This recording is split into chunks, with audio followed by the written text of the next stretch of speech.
It began with the water. The water flowed and twisted through thick forests. It quenched thirsts and cooled the brows of Indians and French fur traders as they passed through on the fabled Green Bay Trail to Milwaukee.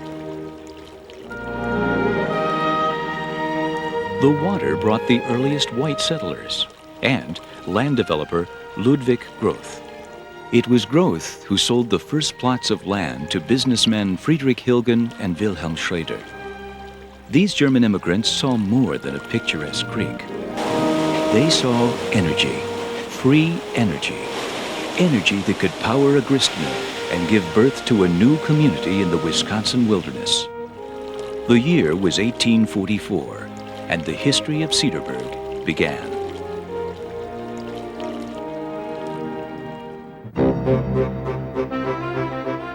The town and its people soon prospered, and in a few short years, Hilgen and Schrader replaced their first log structure with a 5-story limestone mill that dominated the Cedarburg landscape. The timberland gave way to homes, shops, and churches, many built with stone from local quarries. By the time of the Civil War, Cedar Creek was the source of power for 5 thriving mills. Germans made up 95% of Cedarburg's early population. They came to this community thousands of miles from home, bringing their customs, their culture, their language, arts, and trades. My grandfather originally came from Germany. He must have heard that there was a brewery in Cedarburg that was recruiting musicians to play for this band that the brewery had. But being trained as a watchmaker and a clock repairman, he naturally started a jewelry store, a small scale, just a few doors north of where we are now. He built this building that we're in now in 1908. Being a musician too, it was traditional for jewelry stores at that time to handle jewelry and music. And so our store at that time not only had jewelry, but pianos and organs and musical instruments. Cedarburg's landscape took shape over the next several decades. Washington Avenue, the town's main street, was remarkably uniform, lined on both sides with handsome limestone and cream-colored brick structures. Around the turn of the 20th century, new modes of transportation changed the pace of life in rural communities. And Cedarburg, just 20 miles north of Milwaukee, was no exception. The city's population began to grow. Soon, thoughts of a modern era began to take shape. In small towns across America, dirt roads were paved over. Hitching posts gave way to parking spaces. And by the 1930s, old buildings were being leveled at a swift pace to make way for gas stations and parking lots. The race to modernize did not go unnoticed by a bright young 27-year-old named Stephen Fisher. He began what would be his lifelong quest for preservation. It was the heart of the Depression when Fisher first persuaded a neighbor, Dr. William Weisler, to help raise funds to save one of the city's historic homes on Main Street, a home slated to be demolished for a service station. It was the first of many victories to come for the young man who would one day become mayor of Cedarburg, a post he would hold on and off for 24 years. He was always interested in the Cedarburg and the buildings. And his main love would have been architecture. In fact, he painted a lot of areas around Cedarburg, sketches and painting. And he was very good. As the years passed, Cedarburg was not without historical losses during its transformation from a rural agricultural community.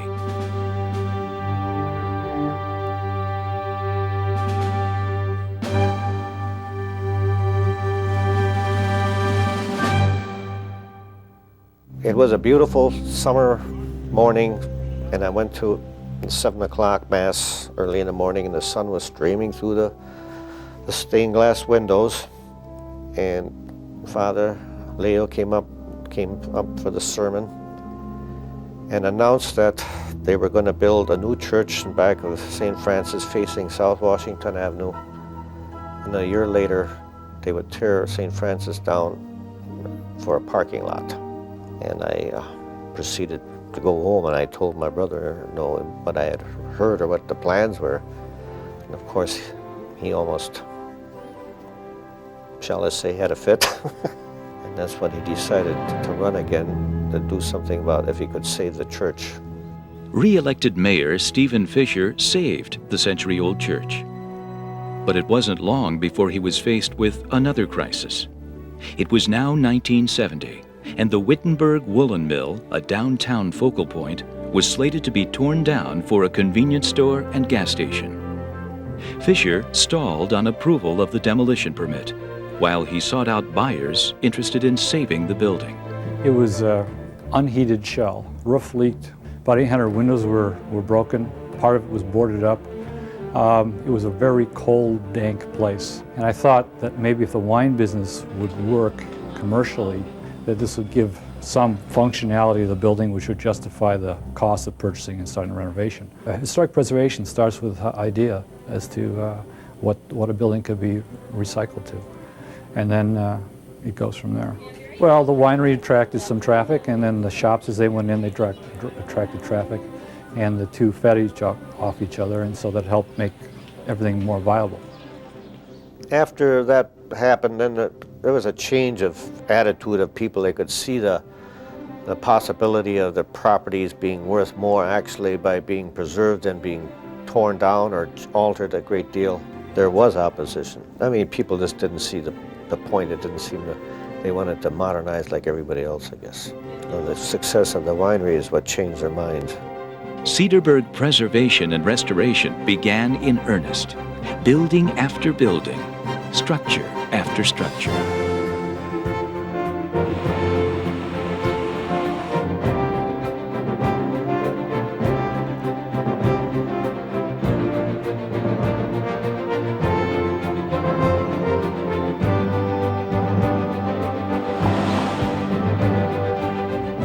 We had all kinds of people getting interested in their crafts and their artwork and did phenomenal things with the interiors of their buildings.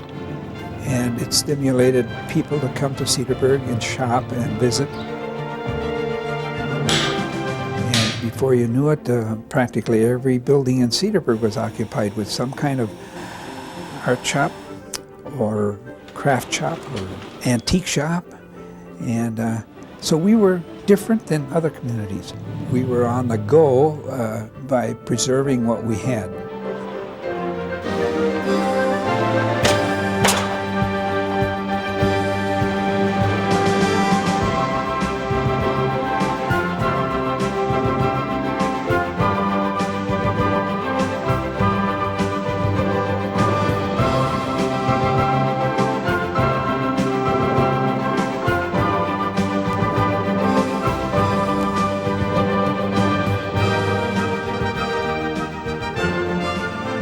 The transformation spread to residential areas of the city.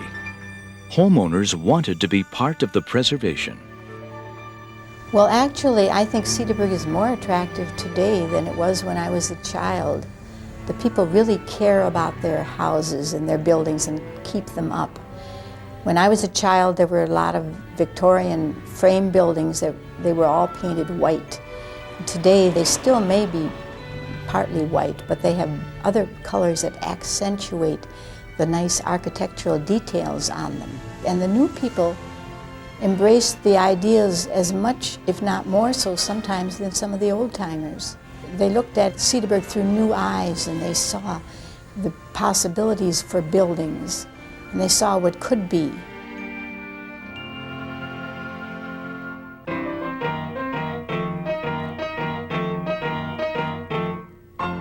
It would seem to me that the photographs implant a little feeling of history to especially the newer people in town, because they want to have some idea as to what it was like, and it makes them feel as though they became part of it. It's a little chain reaction there. I would say that maybe 70% of them came from postcards. In 1900, 1910 era, there were a lot of itinerant photographers that came out of Milwaukee and Chicago, and they would take pictures of the street scenes and some family gatherings, take pictures of anything that they could sell a postcard. Like I say, I didn't care much for history, but now I do.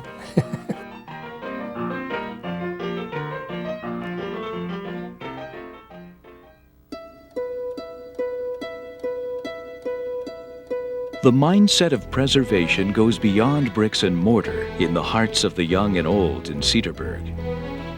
In the beginning, when we moved down to Cedarburg, neither Roger or I were interested in antiques or nostalgia. And it's opened a whole new world, really. His dad retired from a corner grocery store that he had for 50 years in Green Bay. And then he started giving gifts to Raj of counters and cash registers and so forth. In the beginning, Raj had just taken them and put them in the basement. And then after a while, realizing the culture of Cedarburg on how people love to restore and hold on to these precious items, he decided to recreate his father's store in the basement. And then after he completed that, he became more and more interested and went on from one store to another until he eventually had a little town built.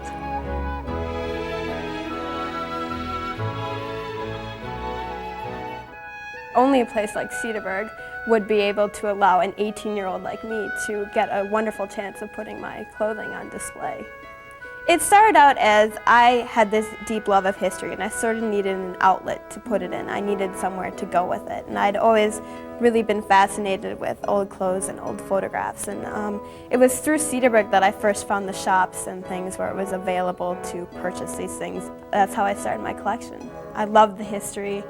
It's just like walking through a history book living here, because I can visualize the people wearing these clothes walking through this town. Some of the clothes I actually own were worn by people who once lived here, and that's even a neater feeling. When I view my future, I view myself being here in 30 or 40 years. I think it's really important for people like me to stay here and maintain a place like this.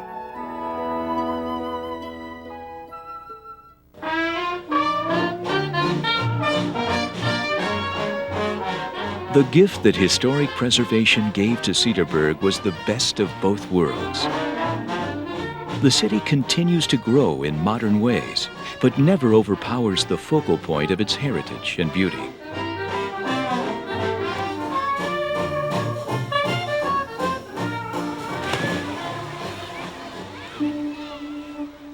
Generation after generation have stayed in Cedarburg. Many share names of the earliest pioneers. Their roots are secure here. They are appreciated and celebrated. If you go to the cemeteries that we have around Cedarburg today, you will still see these names on the gravestones. Groth and Schrader and Hilgen. Those were the early pioneers that started Cedarburg. You become caretakers when you have a built environment and you have something like that to preserve. You really are a caretaker for a period of time, because there aren't that many towns that are intact that have this amount of historic architecture remaining. And thank goodness that it happened as it did. You really only get one chance at having an environment like this, something maintained so well. And once it's gone, it's gone. Once you start tearing things down, you don't get a second chance.